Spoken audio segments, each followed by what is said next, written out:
하지 아니하노니. 오늘 본 말씀 보면은 간음하다가 현장에서 붙잡힌 여인에 대해서 말씀을 하죠. 이것을 서기관들과 바리새인들이 중심이 돼가지고 예수님께로 이 여인을 끌고 왔어요. 그러면서 5절 말씀 보면은 모세 율법에 이런 여자를 돌로 치라고 명하였는데 예수님은 어떻게 말씀하시겠습니까? 라는 질문을 하는 거예요. 이렇게 질문하는 이유에 대해서 6절에 말씀하죠. 고발할 조건을 얻고자 함이라. 그래서 예수님께서 계속 이웃을 사랑하라, 서로 사랑하라, 사랑의 계명을 말씀하는데, 만약에 이 여인을 사랑으로 용서해 주라 그러면은 예수님은 율법을 어기는 분이 되는 것이죠. 그 말씀을 허물어뜨리는 증거가 되는 거예요. 또 율법대로 이 여인을 돌로 쳐서 죽이라 그러면은 예수님은 그동안의 가르침이 다 거짓이 되어버리고 마는 것이죠. 그래서 이러지도 못하고 저러지도 못하게 예수님을 꽉 몰아넣고 그리고 고발할 조건을 찾고 있는 이들의 모습을 볼 수가 있습니다. 오늘날 사실은 이런 성도덕이 굉장히 문란하고 또 이것이 굉장히 확산되고 있어요. 그래서 무슨 간음한 것을 자랑으로 삼고 결혼 전에 동거 생활을 자랑거리로 삼고 그러는 흐름까지도 있는데 다 그렇다고 남들도 다 그렇다고 괜찮아 또 주변에서 그러고 이렇게 하는 경향이 있는데 세상은 그럴지라도 하나님은 변함이 없으세요. 왜 이렇게 아멘 안 할까? 내가 이제 이런 말씀할 때 아멘 안 하면은 불안해. 이럴 적에는 일부라도 아멘을 크게 해야 의심 안 받아요. 맞죠? 큰일 나는 거예요. 하나님 말씀은 변함이 없어요. 근데 변함이 없는 정도가 아니고 이 말씀대로 하나님은 공의를 시행하세요. 그러니까 하나님 말씀 어기고 타락한 삶을 살면서 괜찮아. 이 사람들하고 저 사람 그랬으니 괜찮아. 이러고 막 그러면은 괜찮아라는 말은 쉽게 해도 하나님은 공의의 하나님이라니까요. 그 심판에 대해서는 누가 책임져야 돼요? 당사자가 책임지고 그것을 지지해 주는 사람들이 책임을 지게 되어 있는 거예요. 이게 참 어려운 일이죠. 근데 여기서 진짜 중요한 복음이 있는 것입니다. 예수님은 어떤 분이세요? 마태복음 1장 말씀 보면은 이렇게 말씀하죠. 그가 자기 백성을 그들의 죄에서 구원할 자이심이니라. 예수님은 죄에서 구원하시기 위해서 오셨어요. 그래서 이 간음한 여인의 사건을 통해 가지고 예수님이 우리를 어떻게 구원하시는가? 이 말씀대로 그대로 성취가 되어서 이 땅에 오시고 완전한 인간으로 오셔서 그야말로 임마누엘로 임재하시면서 이 간음한 여인을 끌고 온 이들을 마주 대하고 있는, 그러면서 죄에서 구원할 예수님의 오신 목적을 이뤄갈 예수님은 이 문제를 어떻게 다루고 계시는가? 이걸 우리가 잘 알 때에 여기에 엄청난 축복이 있어요. 오늘 이번 주간에 이 은혜를 잘 열매로 맺으시기를 주님의 이름으로 축원합니다. 할렐루야. 자, 예수님께서는 6절 하반절 말씀 보니까 예수께서 몸을 굳히사 손가락으로 땅에 쓰시니 이렇게 말씀하죠. 성경에서 예수님께서 글을 썼다라는 말은 여기 유일하게 딱 한 번 나와요. 굉장히 귀한 본문이죠. 그런데 어떠한 글을 썼는지는 안 나와요. 그래서 무슨 내용을 썼을까 알 수가 없어요. 그러나 전체 말씀의 맥락을 볼 때에 짐작이 가는 부분이 있죠. 그렇죠? 이걸 다 쓰신 다음에 너희 중에 죄 없는 자가 먼저 돌로 치라 그러니까, 그리고 또 손가락으로 땅에 글을 쓰시죠. 그러니까 사람들이 다 양심의 가책을 느끼고 나이 든 사람부터 해서 젊은이까지, 여기에 바리새인 서기관도 다 포함되어 있겠죠. 다 하나씩 돌을 내려놓고 떠나갔단 말이에요. 그럼 여기서 쓰신 글이 어떤 글일까? 그래서 전체적으로 이 성경학자들의 의견이 계속 모아지고 거의 일치를 보고 있는 게 뭐냐 하면은, 예수님께서 쓰신 글은 죄의 항목을 기록한 것이 아니겠느냐. 예를 들어서 지금 다 지켜보고 있잖아요. 간음, 이 여인만 간음하면 나도 간음한 걸 없는가 돌이켜보게 되고, 도둑질, 내가 지난날에 남의 것 도둑질한 거 없는가, 거짓말, 사기, 막 하나하나 적어 내려갈수록에 사람들이 뭘 느꼈어요? 양심의 가책을 느꼈어요. 그러고 보니까 자기도 완전하지가 않거든요. 예. 그래서 다 돌멩이를 내려놓고 떠나가는 거였어요. 그러자 예수님께서 이 간음한 여인 한 사람만 남았을 때에 10절 말씀 보면은, 너를 고발하던 그들이 어디 있느냐, 너를 정죄한 자가 없느냐, 이렇게 물으시죠. 그랬더니 이 여인이 대답합니다. 주여 없나이다. 뭘 말하는 거예요? 사실은 이 여인이 죄를 진 것은 맞는데 이 여인을 정죄할 자격이 있는 사람은 아무도 없더라는 거예요. 굉장히 중요한 내용이죠. 우리는 어떻습니까? 생활 속에서 이 사람 정죄하고 저 사람 판단하고 저울질하고 자루 재고 막 그러면서 살 때가 있어요, 없어요? 천국이 가까이 왔도다. 사람들이 아차하면 이렇게 해서 아차하면은, 그런데 말씀으로 돌아가서 보면은 아무도 이 여인 정죄할 자가 없더라 이거예요. 다 돌멩이를 내려놓고 갈 수밖에 없더라 이거예요. 자, 그런데 여기서 예수님께서 11절 말씀 보면은 이렇게 말씀하시죠. 나도 너를 정죄하지 아니하노니. 예수님도 정죄하지 않겠다 그래요.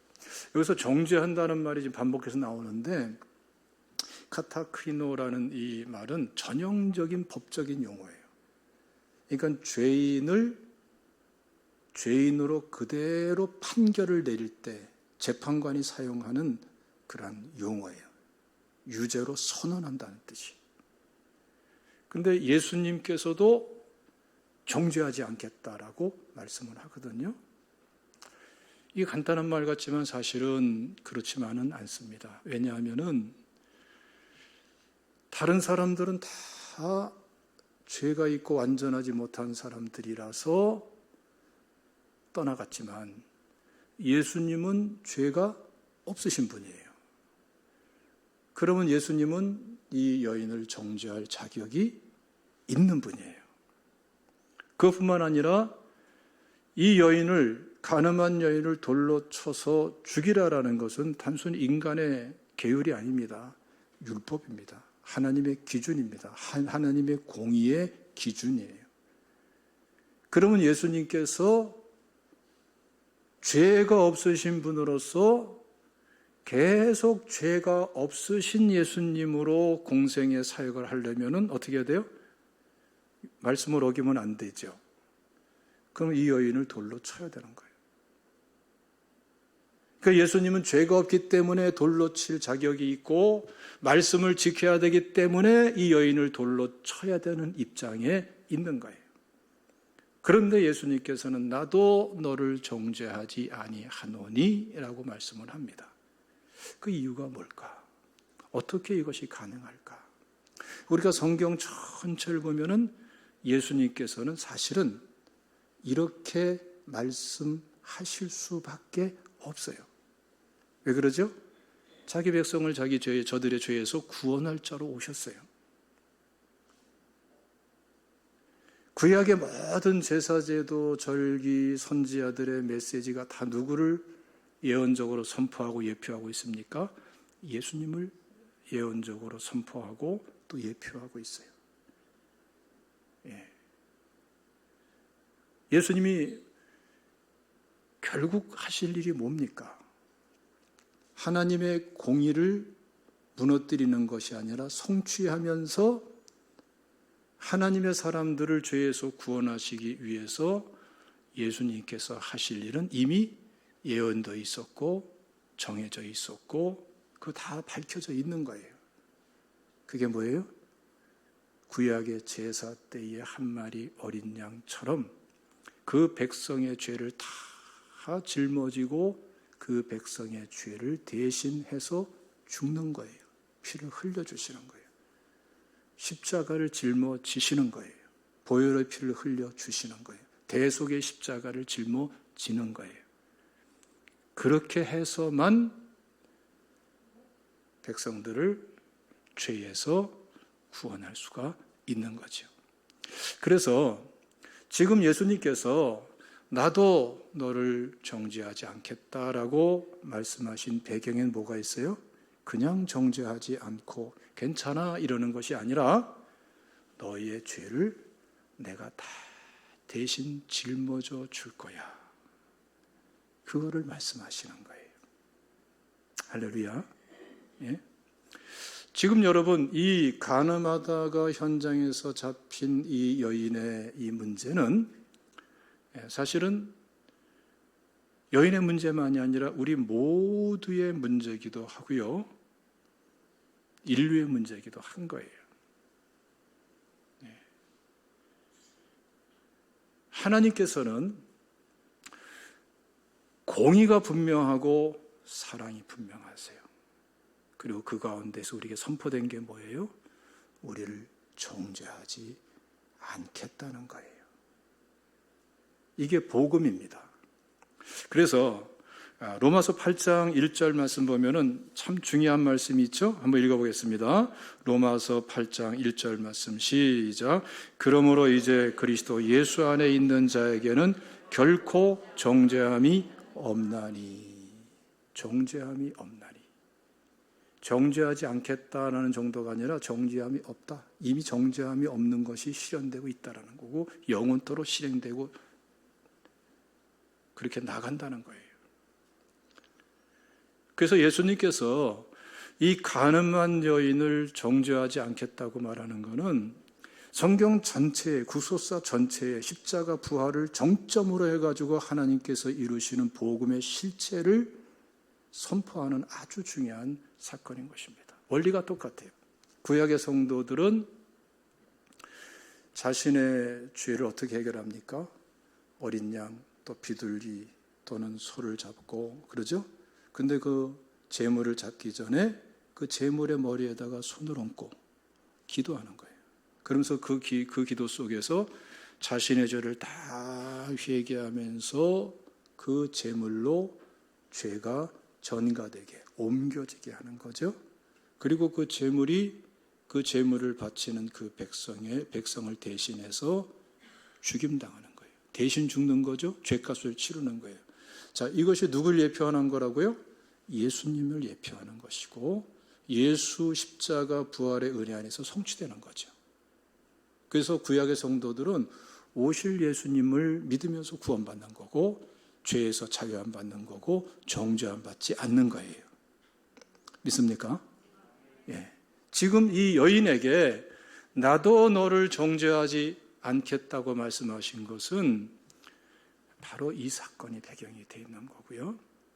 오늘날 우리도 마찬가지입니다. 우리가 예수 믿기 전에는 죄의 종이 되고 마귀의 종이 되고 세상의 종이 돼서 살아가다가 죄를 회개하고 예수 믿고 구원받고 하나님의 자녀가 되었습니다. 이제 신분이 바뀌었어요.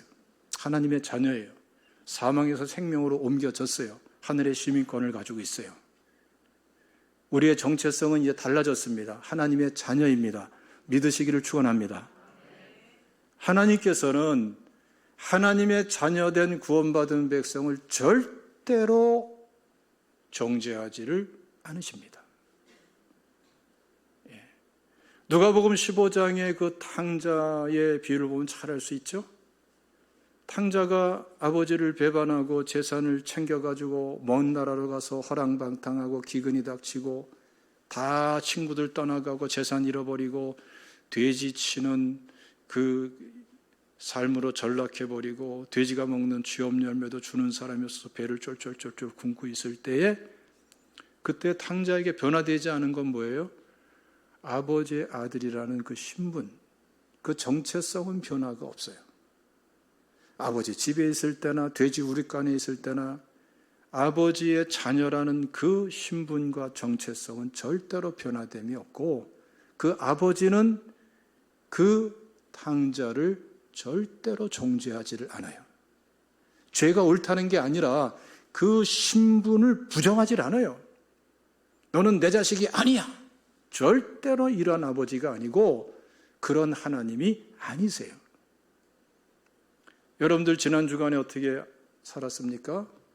완벽하게, 완전하게, 거룩이 넘치도록 정말 살아있는 예수님의 화신처럼 사셨습니까? 천국에 가깝도다. 예? 완벽하지 않아서 부끄럽고 죄스럽고 죄송하고 그런 분들이 얼마든지 있을 수가 있겠죠. 예. 그러나 분명한 사실은 비틀거리고 넘어지고 그랬다 할지라도 하나님은 어때요? 절대로 우리가 하나님의 자녀가 아니다. 그렇게 선을 그어버리지 않아요. 그런 의미에서 너를 정죄하지 않는다는 거예요. 너는 여전히 내 자녀다. 우리의 정체성을 오히려 뚜렷하게 일깨워 주시는 거예요. 이 가늠한 여인에게도 마찬가지입니다. 너 그렇게 험한 일 겪고 지금 돌에 맞아 죽을 위기에서 겨우 목숨을 부지했는데 나는 너를 정죄하지 않는다. 너는 하나님의 자녀다. 할렐루야. 너의 정체성은 하나님의 자녀다. 정죄받을 자가 아니다. 오히려 이 한 여인, 그의 정체성을 일깨워주고 하나님 자녀됨의 신분을 일깨워주시는 주님의 메시지가 여기에 담겨 있는 줄로 믿으시기를 축원합니다. 네. 자, 그러면 여러분 우리가 어떻게 살아야 될까요? 이 정죄하지 않는다는 이 말씀을 막 왜곡하고 남용하는 경우들도 굉장히 많아요. 그래서 불행해지고 염려를 많이 해요.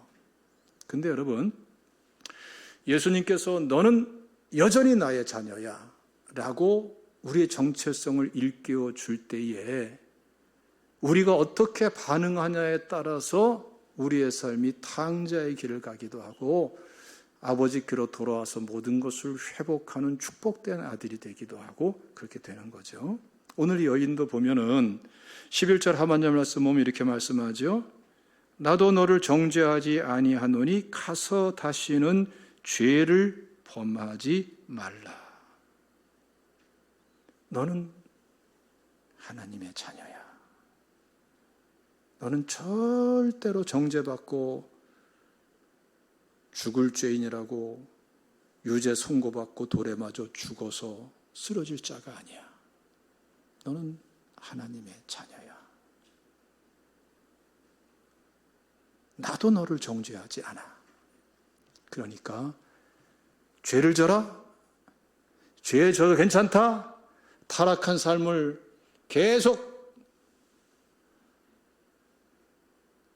살아가라. 이것이 아니라 가서 다시는 죄를 범하지 말라. 여기에서 하나님 자녀다움의 영광과 특권과 정체성의 축복이 주어지게 되는 거예요.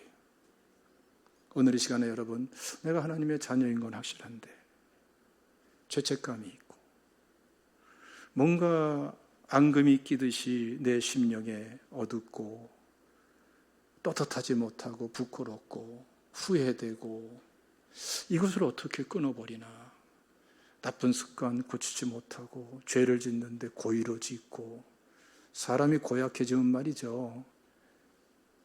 회개할 계획을 하고 죄를 져요. 죄 짓고 회개하지 뭐. 그렇게 한 주간을 사신 분들, 사실 우리 모두가 다 이 말씀에 귀를 기울일 게 뭐냐면은 우리 하나님께서 우리를 정죄하지 않는, 여전히 너는 내 자녀야 라고 정체성을 일깨워주고 이 은혜를 일깨워줄 때에 이 자녀의 신분을 가지고 어떻게 할 것인가, 이걸 잘 아셔야 돼요. 이거 가지고 호랑방탕에 날 것인가? 그럼 탕자의 길이 되는 거예요. 이 정체성, 이 자녀의 신분을 가지고 어떻게 됩니까?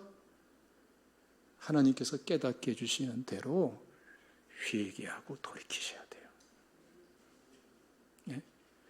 작은 거든 큰 것이든 즉각 회개하고 돌이키시면 돼요.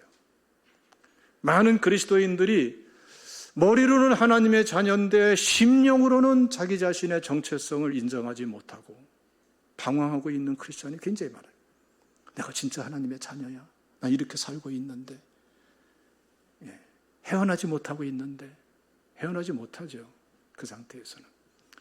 그러나 분명한 사실은 우리가 하나님의 자녀이기 때문에, 이미 보혈의 은혜가 우리에게 주어져 있기 때문에, 말씀이 주어져 있고 성령의 역사가 우리 가운데 떠나지 않고 계속해서 우리를 성전으로 삼고 계속해서 우리에게 일어나고 있기 때문에 우리는 자녀의 신분을 가지고 할 수 있는 게 있어요. 하나님께서 깨닫게 해주신 대로 회개하고 돌이킬 수 있어요. 그리고 크든 작든 즉각 회개하고 돌이키면 말이죠, 희한한 일이 있는데, 그게 뭐냐? 나는 하나님의 자녀야 라는 확신이 자꾸 새로워지고, 정체성이 새로워지고, 죄책감이 어느새 사라져버리고, 죄의식이 사라져버리고, 생각과 마음과 영적으로 죄에 얽혀있는 것에서 자유케 된 것임을 알 수 있게 되고 점점 달라져요. 이야, 이거 뭐 내가 자유한 자네.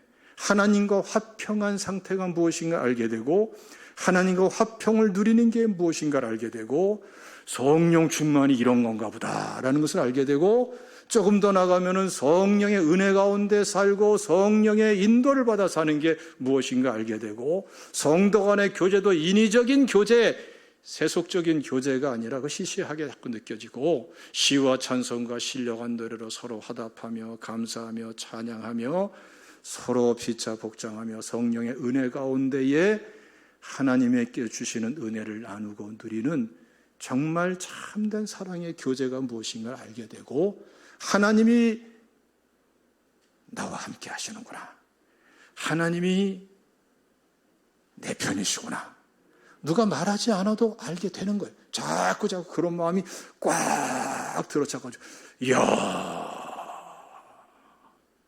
내가 이거, 내가 정말, 내가 이거 좀 신앙생활 하는 것 같네, 이런 마음이 꽉 드는 거예요. 할렐루야. 이거는 누가 가르쳐서 되는 게 아니고, 지식적으로 되는 게 아니고, 간단하게 한 가지만 하면 돼요. 우리는 이미 하나님의 자녀이기 때문에 예수 믿고 구원받았으면은 성령께서 깨닫게 해주신 대로 말씀을 통해서 분별케 해주시는 대로 즉각적으로 죄를 회개하고 돌이키고 나아가면은 기도가 새로워지고 예배가 새로워지고 찬송이 새로워지고 자꾸 모든 게 새로워져요. 하나님의 역사가 이런 거구나, 하나님께서 이렇게 하시는구나, 자꾸 하나님이 하신 것들을 발견하게 되고, 이것도 하나님이 하신 거네, 이것도 하나님이 하신 거네. 간증을 듣는 사람이 아니라 간증을 자꾸 하는 사람이 되고, 말이 많아지는데 술 취한 사람 말 많아지는 그런 식이 아니라 자꾸 기쁨과 찬송으로 자꾸 주님께 영광 돌리고 찬양하게 되고, 주의 복음을 전하게 되고, 간증을 나누게 되고, 대화의 소재가 달라져 버려요. 샘솟듯이 솟아오르는 하나님의 역사가 있기 때문에 그런 것이에요. 간단한 거예요. 간단한 거. 자, 우리 한 군데 읽어보겠습니다. 갈라디아서 5장 1절 말씀 다 같이 읽습니다. 갈라디아서 5장 1절 시작. 그리스도께서 우리를 자유롭게 하려고 자유를 주셨으니 그러므로 굳건하게 서서 다시는 종의 멍에를 매지 말라. 믿습니까? 이 은혜를 누리시는 이번 한 주간 되시기를 주님의 이름으로 축원합니다. 누구의 관계에서요? 하나님과의 관계에서. 자, 그런데 한 걸음 더 나가서 하나님께서는 우리를 정죄하지 않고 우리를 기다리시는데 우리가 이렇게 나가면서 우리는 좀 예수님을 좀 배워야 됩니다. 닮아가고 본받을 부분이 있어요. 그래서 우리가 실천하면은 이제 우리에게 놀라운 하나님의 임재가, 주의 말씀이 주어지게 돼요. 할렐루야. 그러니까 이번 주간에 여기까지는 최소한 나가시기를 주님의 이름으로 축원합니다. 자, 우리가 짤막하게 두 사람의 요셉을 볼 텐데요. 첫 번째는 마리아의 남편 요셉이에요. 한번 읽어봅시다. 마태복음 1장 19절과 20절 말씀을 다 같이 읽습니다. 시작. 그의 남편 요셉은 의로운 사람이라 이 일을 생각할 때에 주의 사자가 현몽하여 이르되 다윗의 자손 요셉아 내 아내 마리아 데려오기를 무서워하지 말라. 그에게 잉태된 자는 성령으로 된 것이라. 보세요. 여기서 요셉을 뭐라고 말씀합니까? 의로운 사람이라. 근데 전체적인 맥락을 보면은 요셉은 사실은 구약에 속해 있어서 신약을 맞이한 사람이에요. 이 시점에는 철저하게 구약 시대에 속해 있는 삶을 평생 살아온 사람이에요. 전형적인 유대인으로서 율법 교육을 받고 율법에 딱 젖어 있는, 율법적 의에 딱 세팅되어 있는 이런 사람이죠. 그런데 하루는 보니까 결혼이 약속되어 있는 정혼된 마리아의 배가 자꾸 불러오는 거예요. 그걸 보면서 이상하다 그랬겠죠? 아니야, 체중이 늘었나 봐. 그랬으면 좋겠죠, 그렇죠? 아니야, 저거 아니야. 지금 요즘 좀 많이 먹었나? 기분 좋아서 체중이 늘었는 거 아닐까? 근데 보니까 체중 늘어서 배가 나오는 거하고 좀 달라. 보면 볼수록 이거는 임신한 거야. 그러면 율법적 의의 기준에서 딱 본다면, 특히 율법주의적인 그런 관점에서 본다면 어떻게 했어요? 큰일 난 거죠. 이 마리아는 돌로 쳐서 죽여야 되는 거죠. 이 당시에는 그냥 돌로 쳐 죽이지 않았어요. 지저분한 죄를 저질렀다고 해서 꽁꽁 묶어가지고서 이리저리 끌고 동네 한 바퀴 돈 다음에 그 다음에 막 옛날에 그런 거 있었죠. 왜 그냥 오물 막 그냥 쌓아놓고 저수지처럼 막 그렇게 하고 퇴비로 쓰고 막 그랬잖아요. 그런데 빠뜨려가지고서 휘두르다가 끄집어내가지고 돌로 쳐 죽이는 거예요. 끔찍하게 죽이는 거죠. 일벌백계로 삼는 거예요. 그러니까 이렇게 죽을 입장에 있는 사람이 돼버린 거예요. 그리고 요셉의 마음속에 뭐가 있겠어요? 실망과 배신감과 분노와, 그렇죠? 이게 상대적으로 더 크겠죠. 막 이런 게 막 밀려오고 있는데 요셉은 어땠느냐? 요셉은 그것을 드러내고 싶지를 않았어요. 예.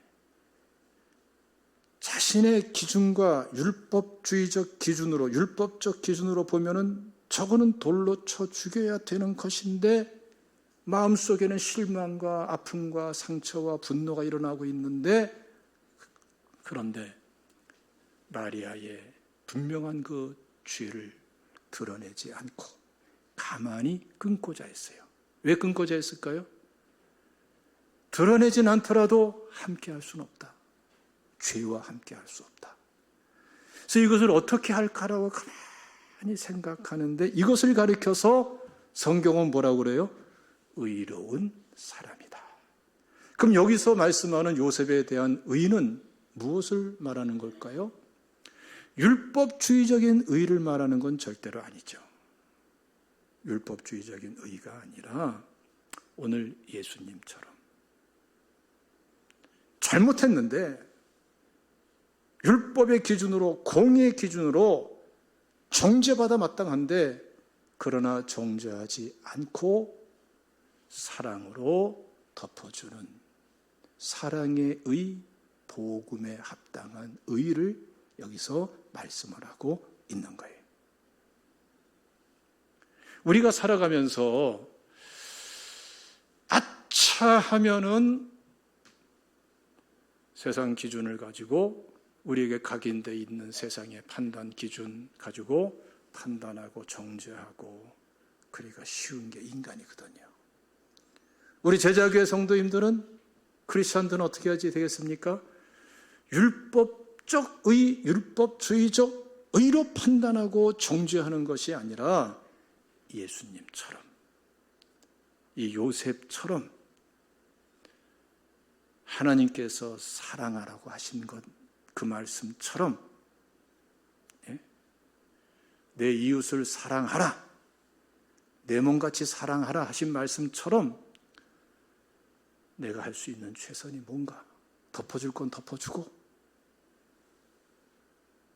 기다릴 건 기다려주고 끊을 건 끊고 하나님께서 기뻐하시는 사랑의 의를 이루기 위해서 요셉처럼 멈추어 서서 깊이 기도하면서 고민할 줄 아는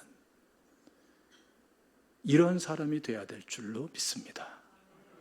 하나님께서는 바로 이러한 요셉과 같은 의를 우리에게서 원하시는 거예요.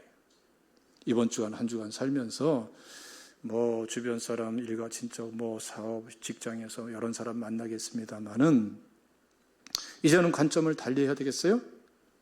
판단과 정죄가 아니고 사람은 다 불완전하잖아요. 그 하나하나를 판단하고 정죄하는 것이 아니고 그러면서 내가 의의를 세워가겠다고 그렇게 나서지 말고 하나님 앞에서 하나님이 인정하시는 사랑의 율법에 입각한 의의를 세워나가시기를 주님의 이름으로 축원합니다. 그럴 때 하나님께서 어떤 은혜를 주십니까? 요셉을 보니까 말이죠. 꿈에 하나님께서 천사를 보내셔서 천사를 만나게 하시죠. 꿈이라는 계시의 방편을 통해서 천사를 만나게 해주세요. 그리고 천사를 통해서 말씀해 주시죠. 사건이 그런 게 아니야. 이건 성령으로 잉태한 거야. 이름을 예수라고 해. 하면서 하나님의 뜻과 계획을 쫙 밝혀주는 거예요. 여러분 생각해 보세요. 구약의 어떠한 하나님의 사람 선지자들도 그렇게나 사모했지만 세례 요한 외에는 예수님을 본 사람이 없어요. 예수님께서 이 땅에 오시고 임재하시고 임마누엘 하시고 함께 하시는 것은 구약 성경 전체의 계시의 절정이고 극치고 성취예요.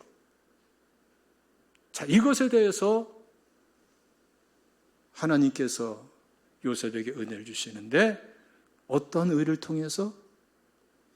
율법주의적인 의가 아니라 사랑의 법에 입각한 의를 통해 가지고서 하나님께서는 천사를 보내주시고 말씀을 주시고 결국 요셉의 의로운 믿음을 들어쓰셔서 예수님의 탄생이 이루어지게 하고 구원의 역사가 이루어지게 하시는 거예요. 할렐루야. 지난 주간에 제가 우리 시청 신회 과장님이 꼭 좀 식사 좀 하면서 대화 좀 나누고 싶고 의논 좀 나누고 싶은 것이 있다고 해서 이 장로님 통해 가지고서 우리 김장님 통해서 연락이 와서 같이 만났어요. 같이 만났더니 그동안에 어떻게 살아왔는가 쫙 얘기하더라고요. 얘기하는데 그렇게 열심히 그 은혜를 사모해가지고 뭐 이 교회도 가서 은혜 받고 저 교회도 가서 은혜 받고, 근데 막 보니까 주로 막 그냥 성령이 임한다고 그러고 은사가 풀어진다고 그러고 임재가 있다고 그러고 막 신비한 체험을 하고 이런데 막 이 교회가 서울까지 쫓아갔더라. 서울까지. 그래서 근데 왜 그 교회 안 나가셨어요? 그렇게까지 하면서. 그랬더니 참 핵심적이면서 마음 아픈 얘기를 하더라고요. 뭔가 나타나는 것은 많은 것 같은데 목사님 사랑이 없어요. 제가 참 마음이 아프더라고요.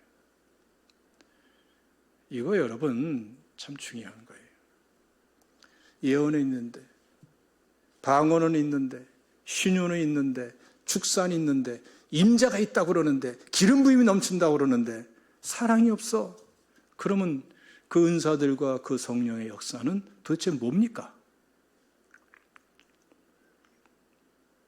그게 성령의 역사입니까? 마귀의 역사입니까? 생각해 볼 심각한 숙제예요. 하나님 말씀이 성령의 감동으로 기록됐는데 성령 하면서 말씀이 부정돼. 이렇게 성령 운동하는 거 아니에요. 반대가 돼야 돼. 요셉과 같이 하나님께서 인정하는 사랑의 법을 따라 가지고 덮어주고 정죄하는 것이 아니라 감싸주고 기다려주고, 그러나 죄와 함께하지 않고 어떻게 해결할까라고 하나님께 나아갈 때에 하나님께서는 여러분 요셉에게 천사를 보내셨어요. 천사를 통해서 말씀을 보내주셨어요. 요셉의 믿음을 통해서 예수님이 탄생하게 하셨어요. 이상의 임재가, 더 핵심적인 임재가, 임재의 더 큰 절정이 어디 있겠어요? 우리 제자교회의 성령의 역사는, 하나님의 임재와 기름 부음은, 하나님께서 허락하시는 은사는 이러한 맥락 속에서 이루어져야 될 줄로 믿습니다. 그래서 이번 주간에 여러분 하나님 앞에 정말 진지하게 은혜를 사모할 방식을 잘 아셔야 돼요. 은혜 받을 때도 하나님께만 매달리는 사람은 모순에 빠집니다. 그게 아니에요. 말씀대로 해야 돼요. 주변 사람들을 사랑해야 돼. 용서해야 돼. 정죄가 아니라 덮어줘야 돼. 누구처럼? 요셉처럼. 믿습니까? 그러면서 여러분 가만히 점검해 보세요. 그러면은 요셉에게는 천사를 보내주셨고 말씀을 주셨는데, 여러분들 각자에게 필요한 대로 하나님께서 적절하게 열어주시고 베풀어 주시는 은혜를 여러분들 알아가게 될 것이고 누리게 될 것입니다. 신앙생활 이렇게 하셔야 돼요. 믿습니까?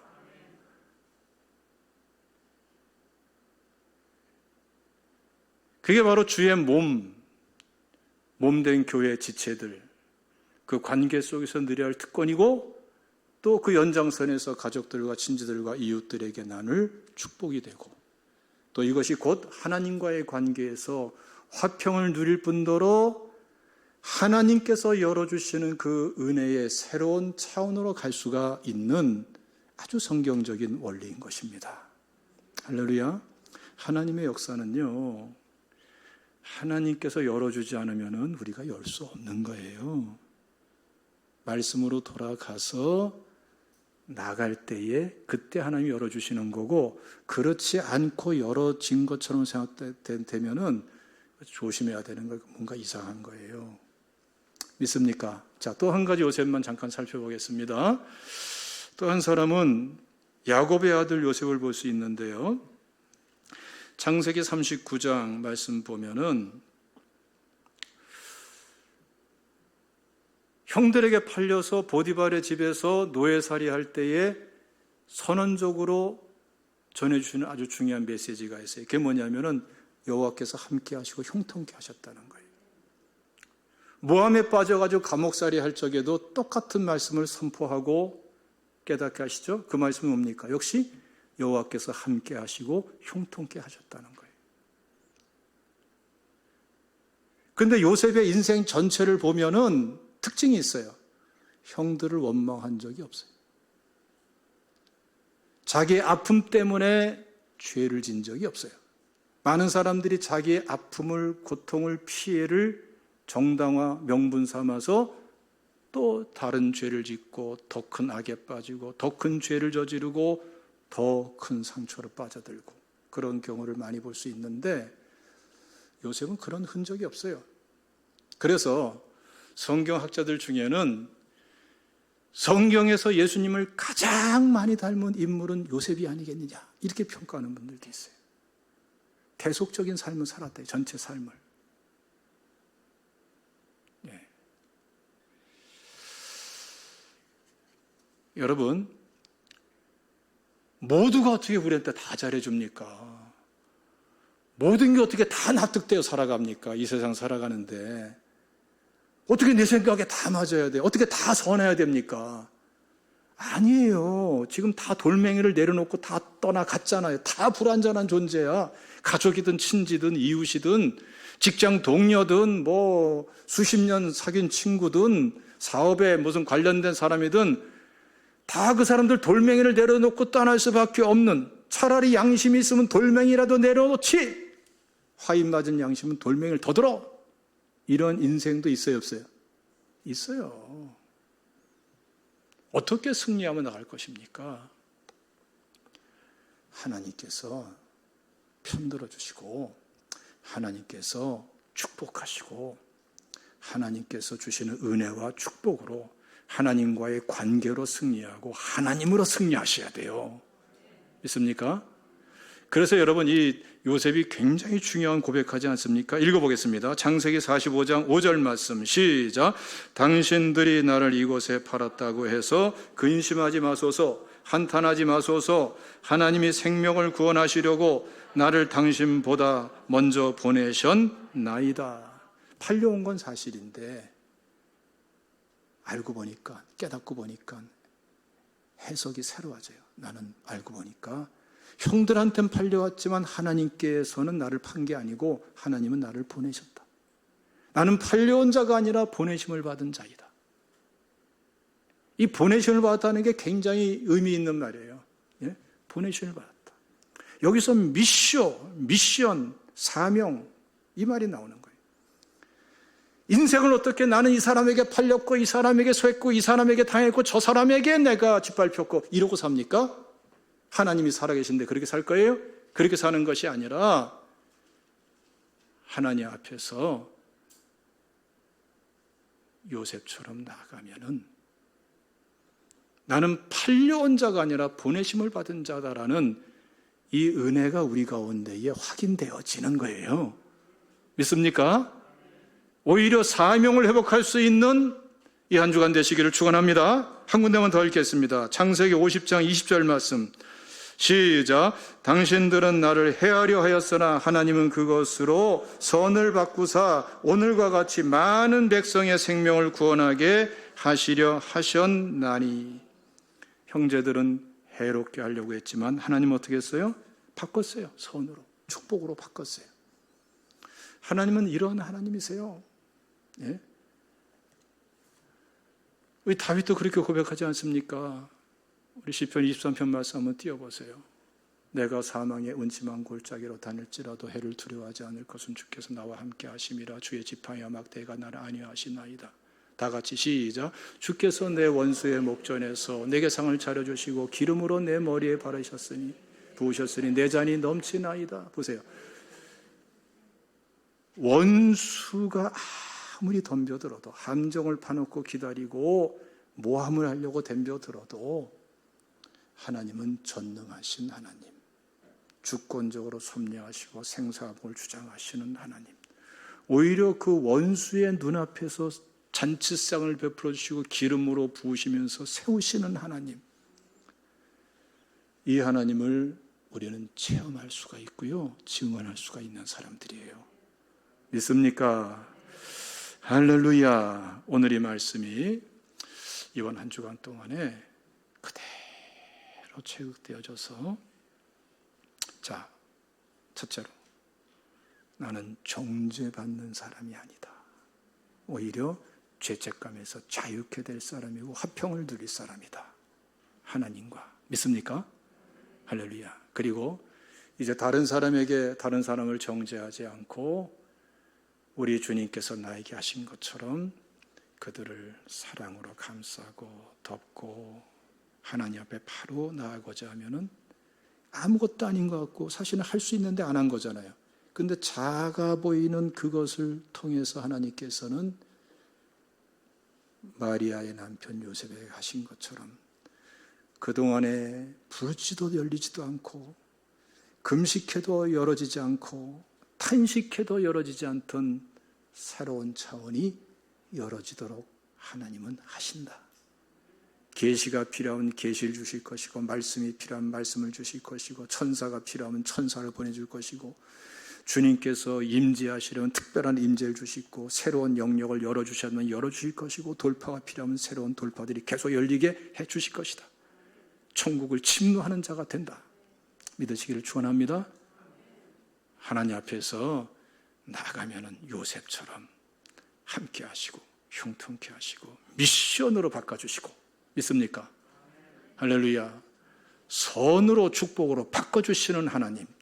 이 한 주간에 여러분 그냥 지내지 마시고 이 말씀이 그대로 열매를 맺고 무엇보다 이 과정 속에서 말씀을 체득할 뿐더러 하나님께 대하여 부요한 자, 하나님과 더 친밀한 자 되시기를 주님의 이름으로 축원합니다. 기도하겠습니다.